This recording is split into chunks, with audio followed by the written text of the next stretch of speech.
Everyone, my name is Kyle. Let me welcome you to Uplift. We're in the final message of our teaching series called The Sounding Joy. It's from a lyric in the Christmas song, Joy to the World. And that one little phrase to repeat the sounding joy is not just a Christmas series, it's a Christmas carol series. I've had a lot of fun looking at these Christmas songs. So this is the third of 3 Christmas songs. We're just taking a look at them. And we're looking at the theology that built these songs and kind of inspired us. So thank you for coming along on this journey. Every December, millions of people brave the cold to find a tree, a fir or a spruce, but more than anything, it's a promise. And they find that tree and they bring it indoors where they transform it. And maybe this is you into an object of devotion. You know, the Christmas tree is no mere decoration. It's really a ritual. It's a relic. It's a guest of honor whose brief and radiant life we celebrate before we consign it to the curb, right? And we don't just decorate this tree, we anoint it. We drape its branches in shimmering garlands and lights and tiny totems. We crown it with a star or an angel with symbols that whisper of heaven and heritage, and we situate it in the home's heart as though it were an elder, a revered elder presiding over the drama of our holiday. But let's not forget that this icon of joy and light was severed from its roots, and it was sacrificed for our seasonal reverie. It's slow withering, for those of us that use real trees, is really a poignant counterpoint to our own celebration. And you know, there's something very primal and maybe even pagan, let me just say that, in this sort of evergreen rite, long before Christianity adopted the practice of using a Christmas tree during the celebration, people brought greenery into their homes in the middle of winter to push back against some of the bleakness. So now Christmas, as we know it, actually begins with this tree. And its arrival in our house, it ignites our season's rituals. We unearth the family ornaments. We play Christmas carols. We sip hot chocolate. And it's a moment when we put this thing together that's untainted by the stresses of the latter part of the season. It's a prelude to wonder.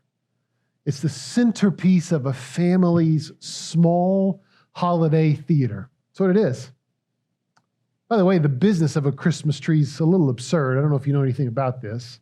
You have to grow a Christmas tree for a decade before you can sell it. And you prune it twice a year to get that quintessential rocket shape, sell it for a handful of weeks, and then you watch it disappear after you've watched it grow for 10 years. But it's really profoundly human. It's a celebration of the transient, of the cyclical. It's the green heart of winter. And in the glow of its lights, we actually glimpse something eternal. Poet T.S. Eliot said that the Christmas tree carries, quote, the glittering rapture of childhood. I like that. That's what it does. It's an unbroken thread that connects us to who we were, who we are, and maybe who we hope to be. And in some ways, it's temporary, like us. Its needles are going to drop. Its lights are going to dim. Happens every year. But for a few luminous weeks, it stands as a beacon of wonder. And it's a reminder that even in the winter, there is still light. But there is truth here, because you and I both know this. The wonder fades. Fades. Things like Christmas trees that once offered thrilling adventures and dreams and promises, all that disappears. Let me ask you a question. Do you remember your firsts? Remember your first job? Maybe your first date? Your first Christmas with your first favorite person? You remember those? Maybe the first time you ever held a baby, even if it was your own, or maybe not. Those moments, those first moments, they actually shimmered with a lot of excitement, but time has a way of sanding down that joy. What was once extraordinary becomes ordinary. That happens. And let me just say how tragic it is when that happens with Jesus. The wonder of Emmanuel, of God with us, that once took our breath away. But now, it might just take up space in the attic of our hearts.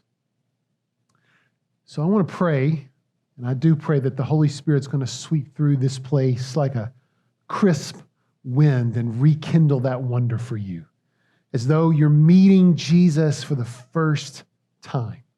That's my prayer.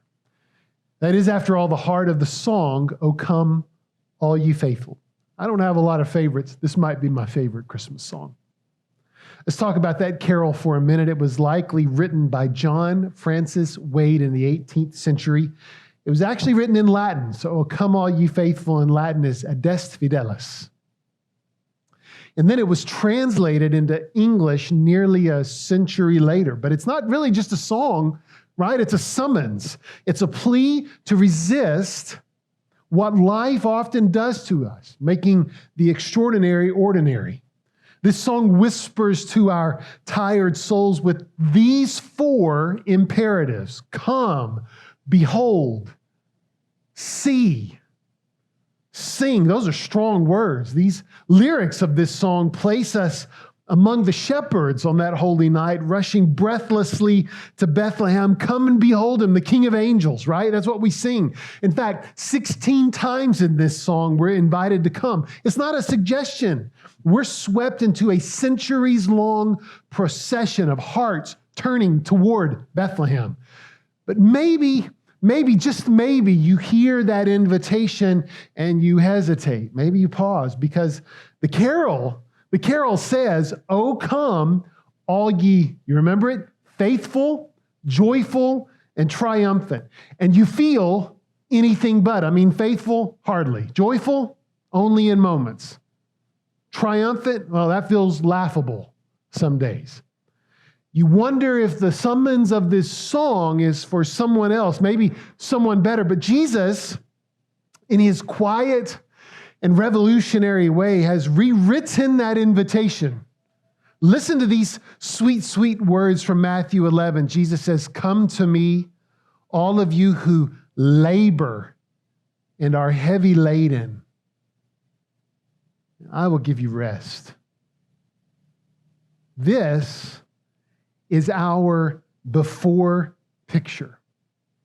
This is the invitation to us in our before state, because this invitation isn't just for the faithful or the joyful or just for the triumphant. It's for the weary and the burdened and the restless. In fact, that's Jesus' version of the carol. He didn't come for the polished or the perfect. He came to people in their before picture. So let's look for a minute at this before picture. And for that, we've got to go to the Gospel of Mark. Specifically, the Gospel of Mark, chapter 2 through the first part of chapter 3. In that chapter, and some verses and change, Mark writes 5 stories. And he writes these 5 stories one after another. And each of these stories show the escalation of Jesus' critics alongside Jesus' purpose. It's pretty masterful writing. Let's look at these stories. Story number 1, it involves Jesus in the home of someone very poor. And we know that because the roof of this home has to be dismantled to allow a paralytic through the hole to be next to Jesus. And the person who was let through the hole in the roof couldn't walk. He couldn't be carried into the house because of the size of the crowd. Now, let's talk about that word crowd, because it seems like an innocent word when you read this. We think of shopping at Christmas when we see that word, but it's actually a very specific word. In Mark's world and in Jesus' world, that word crowd in the original language is found outside of Scripture, mostly in reference to soldiers in the Roman armies who were not officers. They were the soldiers who did the grunt work. And by the time Mark used this word, it had been transformed in a way to describe second-class citizens. Mark used that word on purpose to describe the poorest and the overlooked. In other words, this wasn't a neutral description. It's not a neutral word. The crowd were those that the world had forgotten. That's who's there. So Jesus, in this first story, healed this man inside this house, and by doing so, he forgave him. Now, that seems a little gratuitous, maybe, right out of the bat, Mark chapter 2, maybe some overkill, because the man just wanted to walk. That's all he came for. But here's what happened. In his inability to walk, that resulted in his inability to participate in the religious rituals of the Jewish people. So because he couldn't participate in those religious rituals, he was automatically labeled a sinner. Went together. And Jewish people often believed that those of ill health were being punished for some sort of sin. So he was also labeled a sinner in that way. He was caught in the crossfire of what other people thought about him and not who he really was. So by healing him, Jesus forgave him. Not in the literal sense, but in the very cultural, practical sense. No one could call this guy a sinner anymore. He can go to church now. He can do these things. Story number one. Here's story number two. Mark ushers us into a party that Jesus hosted in someone else's house. And this party is surrounded by tax collectors, by a group of people who were despicable in the eyes of fellow Jews. Now, I want you to imagine something. I want you to imagine the weight of stress on these tax collectors. Think about their lives for a minute. They found a way to support themselves and support their families in a way that they were hated for doing so. They broke no laws, but they were absolutely despised. They were uninvited to religious services. They too were called sinners, by the way, by the same people, by the religious people, because they were seen as traitors to the Jewish people. They worked for the evil Roman Empire, taking the money of their fellow Jewish brothers and sisters. This story, by the way, tells us something pretty critical about Jesus. He befriended people who didn't and couldn't keep any religious requirements. Story number two. Here's story number three. Jesus' disciples were criticized for their lack of piety. Here's why. They were criticized because they didn't fast. Fasting, by the way, was voluntary. No rule or no law for fasting. In fact, and I think overlooked in this criticism, you gotta hear this. Fasting is really only an option for those people who have plenty of food. For the poor, fasting was a reality. These guys were poor. That leads us into the fourth story. Jesus' disciples and Jesus also were criticized because they picked grain on the Sabbath. On the Sabbath day, you're not supposed to pick grain. That was the criticism. But Jesus countered his critics by saying he's not going to allow these guys to go hungry even on a holy day. That's story number four. Here's story number five. Jesus healed a man on the Sabbath day. And he was criticized by those who defended the tradition of no work on the Sabbath. Jesus, you can't work. You can't heal somebody. Even at the expense of healing someone. Jesus did it anyway. So those are five stories in Mark chapter 2. Let me offer you a couple more items here in this deep dive, though. Here's the first. 3 of these 5 stories involved food. That's important. Jesus offered food for the hungry when his critics said that he shouldn't. That's a big deal. It's a big deal. He was obviously interested in the desperate needs of the most impoverished and overlooked. He ate with them. He defended his poorer disciples who had little to eat. He criticized any tradition or law, like the Sabbath, that kept the poor from basic necessities. That's the first item in this deep dive. Here's the second one. This is maybe just as big. Jesus did not question the circumstances by which these people arrived in such places of desperation. He didn't question that. He didn't question whether they got there because of their own poor choices or not. He just befriended them. He loved them. That's what he did. He didn't question that. And we know this because in the midst of these 5 stories, we find this anchor statement made by Jesus. Look at this. Those who are well have no need of a physician, but those who are sick.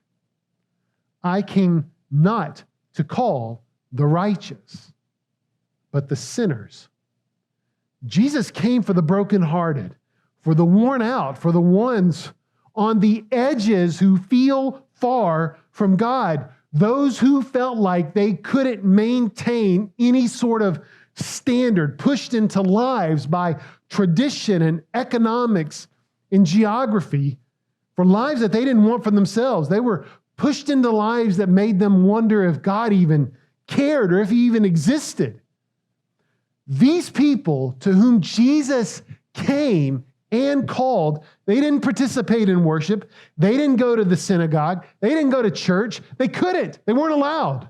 They didn't keep the good Jewish laws, but they believed in God, or at least believed in something like him. They were good people, ethical people, but they couldn't live up to the unrealistic standards that religion had heaped on them. Couldn't do it. And Jesus came to these people and for these people. He came for the sick, for those on the outside, for those hurt, for those who were displaced. And I want you to listen to me. Jesus' call is not for someone else. It's for you. It's for you. You don't have to feel faithful to come to Jesus. You don't have to feel joyful to come to Jesus. And you don't have to feel triumphant to come to Jesus, because none of these people did. This is the before picture. This is the before picture. Jesus came to people in their before picture. And y'all, this is the wonder of Jesus. And I just have to say, oh, come and let us adore him. Because we've all come to Jesus in this before picture. But I want to show you what you can be. I want to show you the after picture. And I want to propose something to you here. I want to propose to you that being faithful and joyful and triumphant are not the conditions by which we come to Jesus. They are the results of coming to Jesus. They are not prerequisites. They are the fruit of an encounter. Let's go back to Mark chapter 2. A paralytic was healed. He was carried into the house, but he walked out. Tax collectors felt seen. They felt validated and honored. They didn't feel criticized. They weren't told to change their jobs. Disciples had food. They'd given up everything to follow Jesus. They were hungry. They were allowed to eat. A man with a serious disability that affected his own ability to provide for himself, that guy was healed. And these people were all faithful and joyful and triumphant after being with Jesus. We come to Jesus as we are. We come to Jesus with no faith at all, even if we've been believers for our entire lives. We come with him. We come to him fresh out. But what happens is that we come to him with no faith, and in the act of coming, faith grows in us. That's what happens. We come to him feeling empty of joy. And yet in time, the fruit of the Spirit, joy, it blooms in our hearts, not as a result of our circumstances, but as the work of God within us. We don't create joy. You can't create it. It's something God produces. And yes, we come to Jesus feeling defeated and overwhelmed. But Jesus is always victorious. He enables us to live triumphantly, regardless of our feelings of defeat. So you may feel like a sinner, hopeless, distant from God, but God sees you who you are in Jesus, redeemed, righteous, and forgiven of your past and your present and your future. I want to remind you of the wonder of Jesus again. From these words written by the Apostle Paul and by Timothy. Jesus is the image of the invisible God. He's the firstborn of all creation. For by him, for by Jesus, all things were created in heaven and on earth, visible and invisible, whether thrones or dominions or rulers or authorities, all things. Everything was created through Jesus and for Jesus. And he's before all things. And in him, all things hold together. And he's the head of the body. Church, he's the beginning and the firstborn from among the dead, so that in all things he might be preeminent. For in him all the fullness of God was pleased to dwell, and through him and through Jesus to reconcile to himself all things, whether on earth or in heaven, making peace by the blood of his cross. This is the wonder of Jesus. By the way, this is an absolutely remarkable piece of writing. It wasn't written to Jesus. It wasn't addressed to Jesus, but it was written in praise of Jesus. And I just have to say, worship isn't always with music, because this is worship. I think it's refreshing that believers, just a generation after the resurrection of Jesus, use this kind of language to talk about him. They were thinkers. They were contemplative. They asked questions. They questioned their surroundings. They questioned their place in life. And all of those questions drew them back to Jesus and to the wonder of who he is, to the wonder of his name, to the invisible God who came to us in the form of a man to bring us peace. And that's the Jesus I really want you to see. Look again at the response of the shepherds upon hearing about Jesus' birth. Look at this. When the angels went away from the shepherds into heaven, the shepherds said to one another, let's go over to Bethlehem and let's see this thing that's happened, which the Lord has made known to us. And they went with haste. They ran and found Mary and Joseph and the baby lying in a manger. They saw Jesus. They ran to him and they found him. And I want you to look at their response. The shepherds returned back to their sheep, to their fields, glorifying and praising God for all they had seen and heard as it has been told to them. Seeing Jesus, they couldn't help but worship. Just moments earlier, they were forgotten. They were in a field at night by themselves, were cast aside by society. But now in the presence of the Savior, they were filled with new life and new purpose. They saw something. This Christmas, I don't want you to just stop at seeing. I want you to be moved to worship, to adoration, because this is the only response to Jesus. It's not harder work. It's not better attendance. It's not the right answers to hard questions. It's adoration. It's wonder. It's worship. Oh, come, let us adore him. I want to tell you about Jonathan Edwards. You may have heard this name. Jonathan Edwards, he died in 1758 at the age of 55. He's also considered to be one of, if not the preeminent theologian in America. He was a preacher during the First Great Awakening. If you're a history or a student of history, you may know what that is. If not, you can Google that later. First Great Awakening. You may have also, although without knowing, heard of his most famous sermon. It's called Sinners in the Hands of an Angry God. You've heard that. By the way, don't let that title scare you. It's a powerful work, a tour de force. In fact, I would invite you to go on YouTube sometime in the next day or two. There are readings of this sermon. It's profound. It's amazing. In 1755, 3 years before his death, he wrote a treatise. And this treatise was called The End for Which God Created the World. That's the name of it. And in it, and in his exploration of what he believed to be God's ultimate purpose in creation, he wrote this.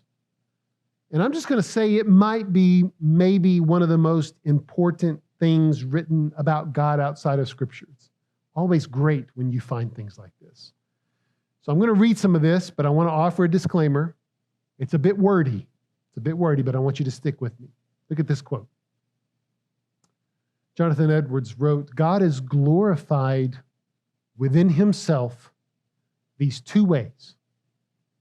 One, by appearing or being manifested to himself in his own perfect idea or in his Son, who is the brightness of his glory. And two, by enjoying and delighting in himself, by flowing forth in infinite love and delight towards himself or in his Holy Spirit. And I want to pause there because I want to kind of explain this. In other words, what Edwards wrote is that God is glorified even without human worship by becoming a person or extending his presence. That's what he's writing. That's important. Let's keep going. Edwards continues by writing this. So, knowing that, God glorifies himself towards the creatures, his creation, also two ways. Number one, by appearing to them, being manifested to their understandings. Number two, in communicating himself to their hearts and in their rejoicing and delighting in and enjoying the manifestations which he makes of himself. So let me translate that for you. God gives his creation reason to worship. That's what Jonathan Edwards is saying. By appearing to them as human and experiencing their delight in what they've seen. Pretty profound. Big stuff. Edwards keeps writing. Look at this. God is glorified not only by his glories being seen, but by it being rejoiced in. When those that see it delight in it. God is more glorified than if they only see it. His glory is then received by the whole soul, both by the understanding and by the heart. God made the world that he might communicate, and the creature receives his glory, but that it might be received both by the mind and the heart.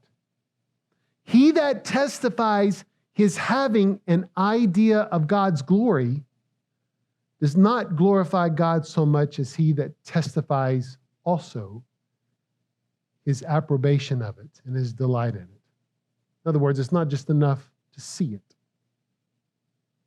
It's wordy, isn't it? It is, but it's profound. Here's what Edwards meant. And honestly, let me just kind of give a pause here. You'd come to the same conclusion if you thought about it. Edwards is not any more intelligent than you are. This is great writing, though. This is the point. Delight in God is not just central to who God is, but also who we're meant to be. It's the very essence of how we adore God, how we glorify God.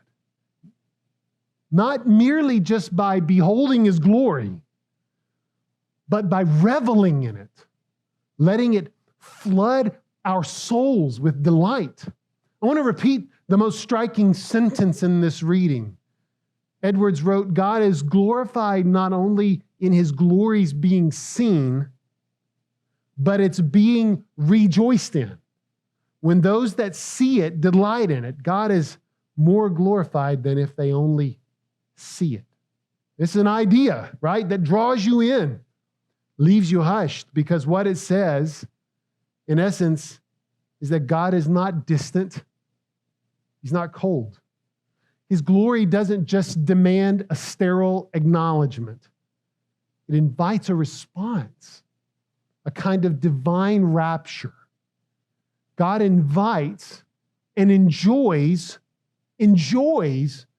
our adoration. He enjoys it. When we delight in God, when we magnify God, when we rejoice in God, when we adore God, his glory reaches a fuller brilliance. When we see God as he is, our whole being rejoices. And that's the chief of God's revelation in Jesus. It's not so that we can just look at him. It's not so that we can just read about him. It's not so that we can just behold him. It's that we adore him. We adore him. We embrace the wonder of Jesus. Don't just settle for the glow of Jesus found in Christmas. Adore him. Embrace that wonder again. Embrace it.